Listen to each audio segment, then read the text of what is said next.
کا تم ارادہ کر کے سفر نہیں کر سکتے، یہ حدیث حضرت ابو ہریرہ سے مروی ہے اور یہ حدیث صحیح بخاری کے اندر موجود ہے۔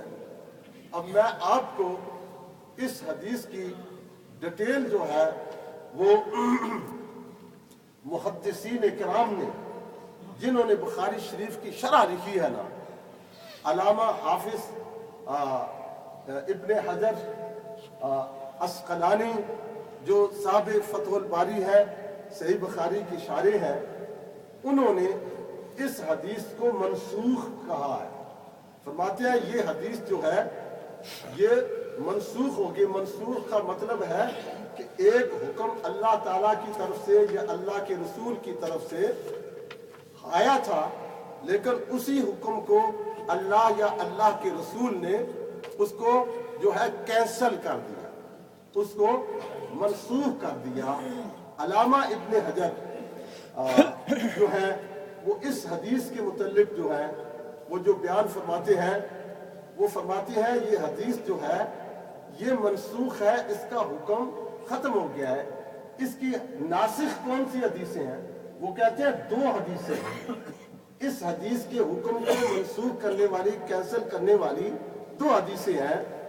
نمبر 1 فرماتے ہیں وہ حدیث کون سی ہے؟ حضرت بریدہ رضی اللہ تعالیٰ عنہ سے یہ حدیث مروی ہے صحیح مسلم شریف کے اندر، صحیح مسلم شریف کے اندر۔ وہ فرماتے ہیں نبی پاک صلی اللہ تعالی وسلم نے فرمایا کنت نہیتکم عن زیارت القبور فزوروہا۔ نبی پاک صلی اللہ تعالی وسلم نے فرمایا میں نے تم کو پہلے قبروں کی زیارت سے منع کیا تھا، پہلے میں نے تم کو قبروں کی زیارت کرنے سے منع کیا تھا، فزوروہا، اب تمہیں میں اجازت دیتا ہوں، حکم دیتا ہوں، اب تم قبروں کی زیارت کرو، اب تم قبروں کی زیارت کرو۔ یہ قبور قبر کی جمع ہے اور اس سے مراد قبور مسلمین ہے، مومنوں کی قبروں کی زیارت، مسلمانوں کی قبروں کی زیارت، عامت المسلمین کی قبروں کی زیارت۔ حضور فرماتے ہیں پہلے منع کیا تھا، اب اجازت دیتا ہوں زیارت کیا کرو۔ جب اس حدیث سے عامت المسلمین کی قبروں کی زیارت رسول اللہ نے کرنے کی اجازت دے دی، اور قبر کی زیارت کے لیے یہ نہیں ہے کہ اچانک آپ بائی چانس نکلے تو قبر آ گئی تو زیارت کر لی۔ جب آپ قبروں کی زیارت کے لیے جائیں گے پہلے ارادہ کر کے جائیں گے، نیت کے ساتھ جائیں گے کہ میں آج قبرستان میں جا کے اپنی ماں کی قبر کی زیارت کروں گا، باپ کی قبر کی زیارت کروں گا، فلاں ولی اللہ اللہ کے عالم ربانی کی زیارت کر، ان کی قبر کی زیارت کروں گا، تو نیت و ارادہ سے جائیں گے نا، بغیر نیت و ارادہ کے نہیں جا سکتے۔ جب عامت المسلمین کی قبروں کی زیارت نیت کے ساتھ کرنے کی رسول اللہ نے اجازت دی ہے، بتاؤ کہ رسول اللہ صلی اللہ علیہ وسلم کی قبر انور کا کیا مقام ہے؟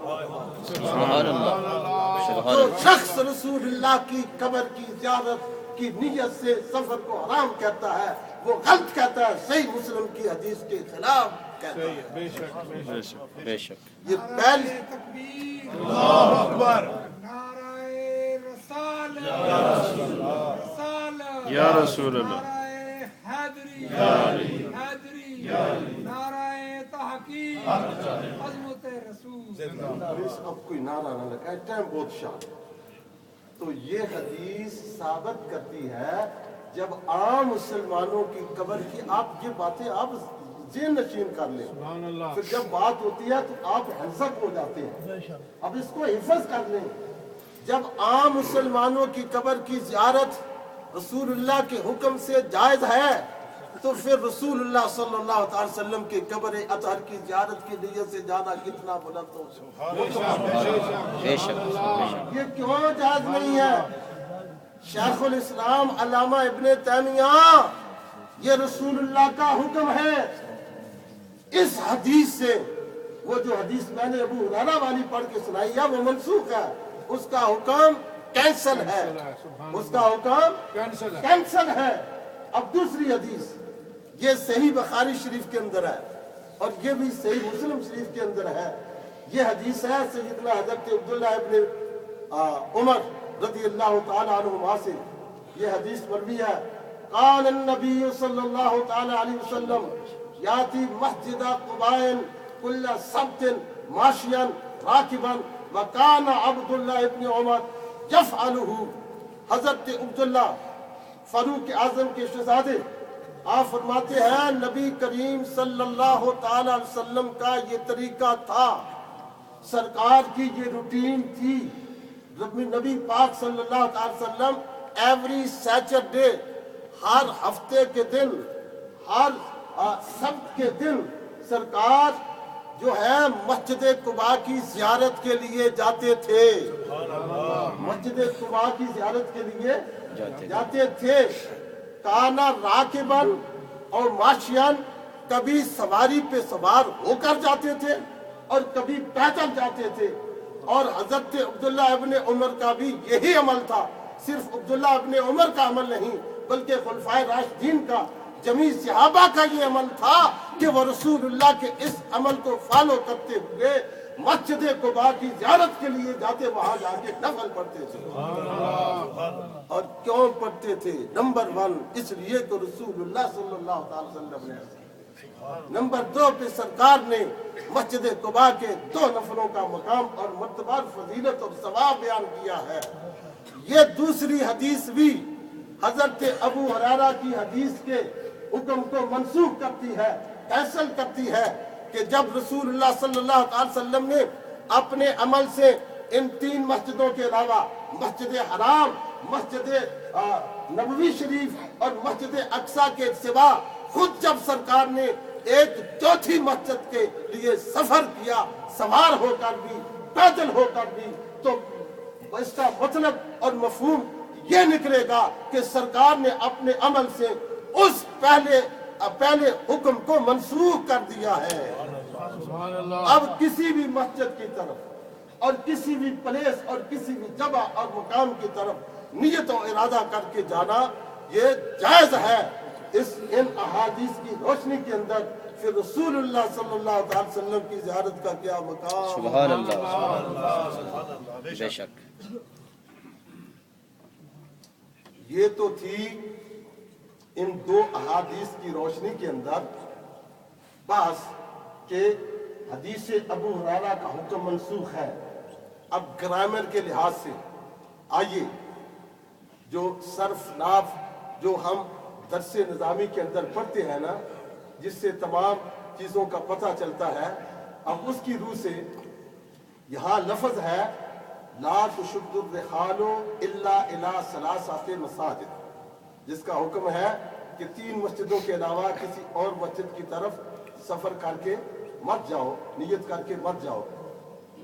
اب یہ سمجھنے کی بات ہے، یہاں لفظ ہے لا تشد الرحال الا، یہ جو لفظ الا ہے نا، اس کو ذہن میں رکھیں، یہ الا حرف استثناء ہے، یہ الا حرف استثناء ہے، یعنی جب الا یہ لفظ آتا ہے تو اس سے بعد میں جو لفظ ہے وہ مستثنیٰ ہوتا ہے۔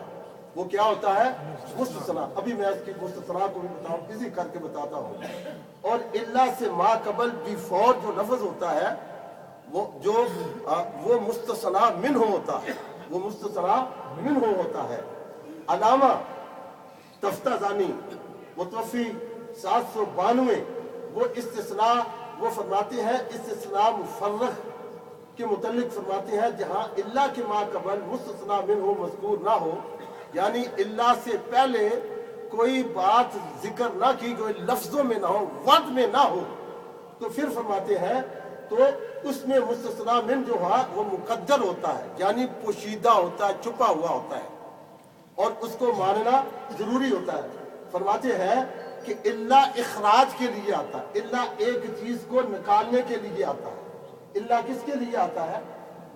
ایک چیز کو نکالنے کے لیے آتا ہے، اور اخراج مخرج عام چاہتا ہے، لہذا مستثنیٰ من ہے۔ یہ 3 مسجدیں جو ہے، مسجد حرام، مسجد نبوی اور مسجد اقصیٰ، یہ مستثنیٰ من ہے، اور اس کا مستثنیٰ من ہوگا جو، یعنی جس سے استثناء کیا جا رہا ہے وہ بھی مسجدیں ہی ہوں گی،